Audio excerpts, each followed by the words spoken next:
అది కేరళలోని Aluva railway station. ఇక్కడ నుంచి మంగళూరుకు రాత్రి 1:50కి రైలు ఉంది. 2 నిమిషాలు అక్కడ ఆగి వెళ్తుంది. ఇక్కడ నుంచి 10 నిమిషాలు ట్రావెల్ చేస్తే బ్రిడ్జ్ వస్తుంది. అక్కడ నుంచి వెళ్లేటప్పుడు భయంకరమైన శబ్దం, వైబ్రేషన్స్ వస్తుంటాయి. ఆ టైంలో పిల్లర్ల కింద కొంతమంది కూలీలు నిద్రపోతారు. ఆ ట్రైన్ వచ్చినప్పుడు ఆటోమేటిక్ గా మేల్కొంటారు. 2012 ఏప్రిల్ 25వ తేదీ రాత్రి 1:50కి తిరువనంతపురం నుంచి ఆ ట్రైన్ ఆలువా రైల్వే స్టేషన్ కు వచ్చింది.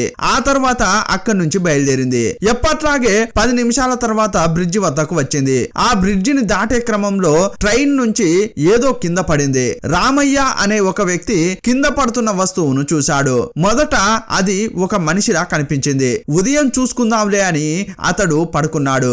ఉదయం లేచాక పనికి వెళ్ళాడు. మధ్యాహ్నం టైంలో అక్కడ చాలా మంది గుమికూడారు. ఆ బ్రిడ్జి కింద ఉన్న నీటిలో ఒక లేడీ డెడ్ బాడీ తేలియాడుతుండడం గమనించారు. అక్కడ ఉన్నవారు పోలీసులకు కాల్ చేశారు. 25 ఏళ్ల అమ్మాయి డెడ్ బాడీ తేలియాడుతుండడం పోలీసులు గమనించారు. డెడ్ బాడీని పోస్ట్ మార్టం కోసం పంపించారు. ఇంకోవైపు రామయ్య అనే వ్యక్తి భయపడుతున్నాడు. ఎందుకంటే రాత్రి ఆ అమ్మాయి కింద పడడం రామయ్య చూశాడు. ఇంతకీ ఆ అమ్మాయి ఎవరు? ఎందుకు ఆమె ట్రైన్ నుంచి కింద పడింది? ఆమె చనిపోవడానికి కారణాలేంటి? ఈ కేసును పోలీసులు ఛేదించారా లేదా అనే పూర్తి వివరాలు ఈ వీడియోలో చూద్దాం. 2012లో కేరళలో సంచలనం సృష్టించిన కేసు గురించి ఈ వీడియోలో తెలుసుకుందాం. మీరు చూస్తున్నది తెలుగు మిస్టరీ. రండి ఇవాల్టి వీడియోలోకి వెళ్దాం.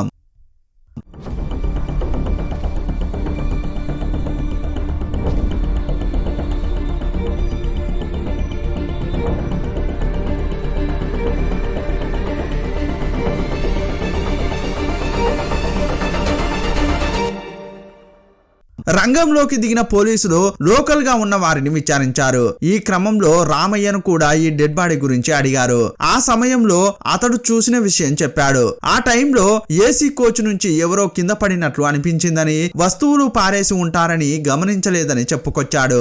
ఈ క్రమంలో ఏసీ బోగిల్లో రిజర్వేషన్ చేసుకున్న వారి వివరాలను పోలీసులు చెక్ చేశారు. వారిని కాంటాక్ట్ చేసి 25 ఏళ్ల అమ్మాయి మిస్ అయ్యారా అని ఆరా తీశారు. ఈ క్రమంలో ఎన్ఐటీలో చదివే ఒక అమ్మాయి ఈ కంపార్ట్మెంట్ లోనే ట్రావెల్ చేసినట్లు తెలియవచ్చింది. వేరే కంపార్ట్మెంట్ లో ఒక అబ్బాయి ప్రయాణం చేశాడు. ఆ అబ్బాయి కూడా కాలికట్ ఎన్ఐటీ లోనే చదివాడు. అతని దగ్గరికి వెళ్లి ఆ అమ్మాయి గురించి అడిగారు. అప్పుడు అతడు ఏం చెప్పాడంటే, నేను ఆ అమ్మాయిని తిరువనంతపురంలో ఎక్కినప్పుడు చూశాను, కానీ ఆమె కాలికట్ లో దిగలేదని చెప్పాడు.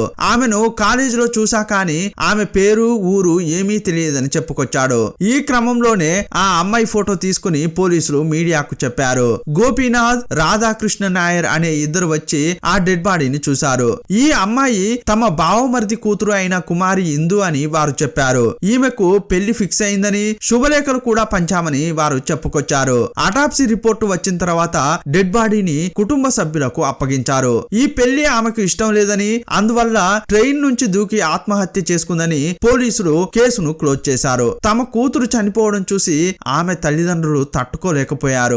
ఈ ఇందు కాలికట్ లోని ఎన్ఐటీలో పిహెచ్డి చేస్తోంది. ఈమె కుమారపురం అనే గ్రామంలో కృష్ణ నాయర్, ఓమన కుట్టి అనే దంపతులకు పుట్టారు. ఒకే ఒక్క కూతురు కావడంతో చాలా గారాభంగా పెంచారు. ఈ దంపతులిద్దరూ గవర్నమెంట్ ఉద్యోగం చేసి రిటైర్ అయ్యారు. ఈ క్రమంలోనే అభిషేక్ అనే అబ్బాయితో కుమారి ఇందుకు పెళ్లి ఫిక్స్ చేశారు. ఒక హాస్టల్లో ఉంటూ ఎన్ఐటీలో ఇందు చదువుకునేది. కానీ ఆమె పెళ్లి ఇష్టం లేక ఆత్మహత్య చేసుకుందని కేసు క్లోజ్ చేయడాన్ని ఆమె తల్లిదండ్రులు జీర్ణించుకోలేకపోయారు. చాలా ధైర్యవంతురాలైన తమ కూతురు ఇలా చేసి ఉండదని వారికి బాగా తెలుసు. పోలీసులను నమ్మకుండా వారే విచారణ చేయడం ప్రారంభించారు. ఈ క్రమంలోనే రామయ్య అనే వ్యక్తిని ఈ తల్లిదండ్రులు కలిశారు. అప్పుడు అతను ఏం చెప్పాడంటే, ఈ బ్రిడ్జి దగ్గరకు ట్రైన్ వచ్చేటప్పుడు హారన్ అధికంగా కొడతారు, అందువల్లే నేను లేచాను. ట్రైన్ క్రాస్ అవుతున్న క్రమంలో ట్రైన్ నుంచి ఈమెను ఎవరో తోసేశారు. కానీ నేను ఈ విషయాలేవి పోలీసులకు చెప్పలేదు. ఎందుకంటే ఆ తర్వాత పోలీస్ స్టేషన్లు, కోర్టుల చుట్టూ తిరగాల్సి వస్తుందని చెప్పలేదని రామయ్య చెప్పుకొచ్చాడు. ఆమెను ఎవరో తలపై కొట్టి తోసేస్తుండగా చూశానని అతడు చెప్పాడు. ఇది విని అదిరిపడిపోయిన తల్లిదండ్రులు కేరళ హైకోర్టుకు ఫిర్యాదు చేశారు. ఈ కేసును సిబిసిఐడి విచారణ చేయాలని కోరారు. కేసు విచారించిన హైకోర్టు సిబిసిఐడికి కేసును మూవ్ చేసింది. ఈ కేసులోకి సిబిసిఐడి వచ్చిన తర్వాతే ముందడుగు పడింది. చనిపోయిన ఇందు యొక్క మొబైల్, ఈమెయిల్ డేటా మొత్తం సేకరించారు. విచారించారు. పెళ్లి చేసుకోబోయే అభిషేక్ కు ఆమె ఒక మెయిల్ పంపింది. చనిపోవడానికి కొంతసేపటి క్రితమే ఆ మెయిల్ ను మొబైల్ నుంచి అతనికి పంపింది. నేను ఎన్ఐటీలో చదువుతున్న ఒక అబ్బాయి వల్ల అత్యాచారం చేయబడ్డానని, అందువల్ల మిమ్మల్ని పెళ్లి చేసుకోవడం ఇష్టం లేదని అందులో రాసింది. మీరు కూడా ఈ పెళ్లికి ఒప్పుకోవద్దని అందులో రాయడం చూసి పోలీసులు ఆరా తీయడం ప్రారంభించారు. ఎన్ఐటీకి వెళ్లి ఎవరెవరు ఆమె వెంట పడ్డారని చెక్ చేశారు. ఆమె మొబైల్ చివరిసారిగా ఎక్కడ స్విచ్ ఆఫ్ చేయబడిందని ఆరా తీశారు. ఆ ట్రైన్ బ్రిడ్జిని దాటిన తర్వాతే ఫోను స్విచ్ ఆఫ్ చేయబడినట్లు గుర్తించారు. ఆమె ఫోన్ ను వేరెవరో యూజ్ చేశారని పోలీసులు కనిపెట్టారు. ఎన్ఐటీలో విచారించిన క్రమంలో ఆ కాలేజీలో అసిస్టెంట్ ప్రొఫెసర్ సుభాష్ తో ఇందు టైం స్పెండ్ చేసేదని తెలిసింది. వారిద్దరూ ఆ కాలేజీ నుంచి 1/2 కిలోమీటర్ దూరంలో ఉన్న ఒక ఇంట్లో కలిసి ఉన్నట్లు తెలియవచ్చింది. అక్కడికి వెళ్లి చూస్తే సుభాష్ ఉన్నాడు. అతన్ని అసలు ఏం జరిగిందని అడిగారు. ఇంతకు ముందు లోకల్ పోలీసులు విచారించినప్పుడు ఏదైతే చెప్పాడో అదే ఇప్పుడు కూడా సిబిసిఐడి పోలీసులకు చెప్పాడు. నేను కూడా అదే కంపార్ట్మెంట్ లో ట్రావెల్ చేశాను. ఆమె నాతో పాటే వచ్చింది. నాతో ఏడ్చుకుంటూ ఈ పెళ్ళంటే నాకు ఇష్టం లేదని చెప్పింది. ఆ తర్వాత నేను నిద్రపోయాను. కాలికట్టి వచ్చాకే మేలుకున్నాను. కళ్ళు తెరిచి చూస్తే ఆమె కనిపించలేదు. వేరే స్టేషన్ లో దిగిందేమోనని కాలేజీకి వచ్చాను. మరుసటి రోజు న్యూస్ లో చూసిన తర్వాతే తను చనిపోయినట్లు తెలిసిందని చెప్పుకొచ్చాడు. పోలీసులు ఆల్రెడీ అతని గురించి విచారించి రావడం వల్ల అతడు చెప్పేదేది వారు నమ్మలేదు.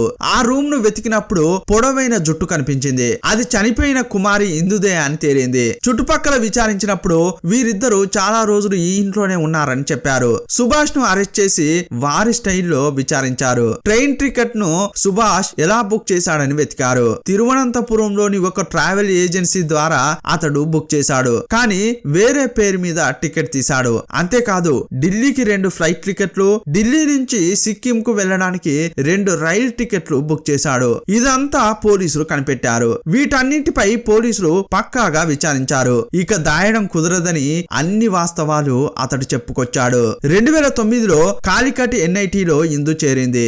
ఆ తర్వాత ఇద్దరి మధ్య ప్రేమ పుట్టింది. అతని కులం, మతం, రంగు అని దేన్ని చూడకుండా పవిత్రంగా ఇందు ప్రేమించింది. ఒకే ఇంట్లో ఉండేవారు. ఈ విషయాలేవి ఇందు ఇంట్లో తెలిసేవి కాదు.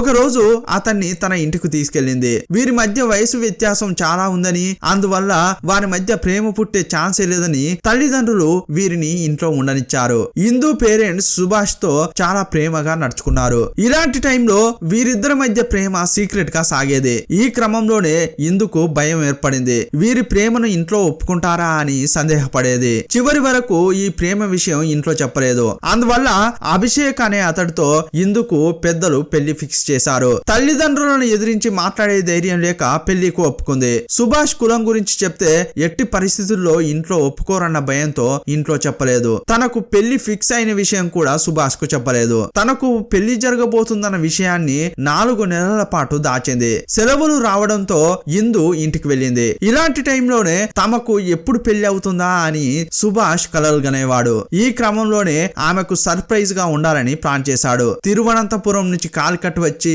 అక్కడి నుంచి ఢిల్లీకి వెళ్లి పెళ్లి చేసుకోవాలని, అక్కడి నుంచి సిక్కిం కు హనీమూన్ వెళ్లాలని అతడు ప్లాన్ చేశాడు. ఈ సమయంలో ఇందు పేరెంట్స్ శుభలేఖలు పంచడం సుభాష్ కు తెలిసింది. తనకు చెప్పకుండా ఆమె వేరే పెళ్లి చేసుకోబోతుందా అని అతడు కోపం పెంచుకున్నాడు. తను టికెట్లు బుక్ చేసిన విషయం ఆమెకు చెప్పకుండా మనం కాలికట్ వెళ్దామా అని ఇందును సుభాష్ అడిగాడు. కాలేజీలో తనకు పనులున్నాయని ఇంట్లో చెప్పిన ఇందు ఆ రోజు సుభాష్ తో ఏసీ కోచ్ లో కాలికట్ వెళ్తోంది. నీకు పెళ్లి ఫిక్స్ అయినట్లుంది అని సుభాష్ అడగడంతో ఆమె షాక్ అయిపోయింది. ఇక మనం విడిపోదామని అతనితో ఆమె చెప్పుకొచ్చింది. ఇప్పుడు ఇద్దరి మధ్య గొడవ జరిగింది. మిగతా వారికి డిస్టర్బ్ కాకూడదని భోగి ఫుట్వర్డ్ దగ్గరికి వచ్చి మాట్లాడుకుంటున్నారు. వారి మధ్య గొడవ ముదిరింది. ఈ క్రమంలోనే ఆమె మొబైల్ నుంచి అభిషేక్ సుభాషే మెసేజ్ పెట్టాడు. ఆ తర్వాత మన ఇద్దరం ఎక్కడికైనా వెళ్లిపోదామా అని పిలిచాడు. కానీ ఆమె అస్సలు ఒప్పుకోలేదు. చాలా కోపంలో ఉన్న అతడు బ్రిడ్జి రాగానే తన్నాడు. అదే టైంలో ఇనుప రాడ్ తగిలింది. ఆ తర్వాత బ్రిడ్జి పై నుంచి కింద పడి చనిపోయింది. ఇక ఏమీ తెలియనట్లు కాలేజీకి వచ్చి పని చేయసాగాడు. పోలీసులు ఇందు తల్లిదండ్రులు వచ్చి అతన్ని విచారించారు. కానీ అతనిపై ఎలాంటి అనుమానం కలగలేదు. ఇందు పేరెంట్స్ విచారణ చేసిన క్రమంలో రామయ్య ద్వారా కొన్ని వివరాలు తెలిసాయి. ఆ తర్వాత సిబిసిఐడి కేసులోకి వచ్చిన తర్వాత అన్ని వాస్తవాలను వాళ్ళు వెలుగులోకి తీసుకొచ్చారు. ప్రస్తుతం సుభాష్ జైల్లో ఉన్నాడు. ఈ కేసు ఇంకా విచారణలో ఉంది. ఈ కేసుపై మీ అభిప్రాయం అభిప్రాయం ఏంటో కామెంట్ బాక్స్ లో రాయండి. మరో వీడియోలో మళ్ళీ కలుసుకుందాం. అప్పటి వరకు బాయ్ బాయ్.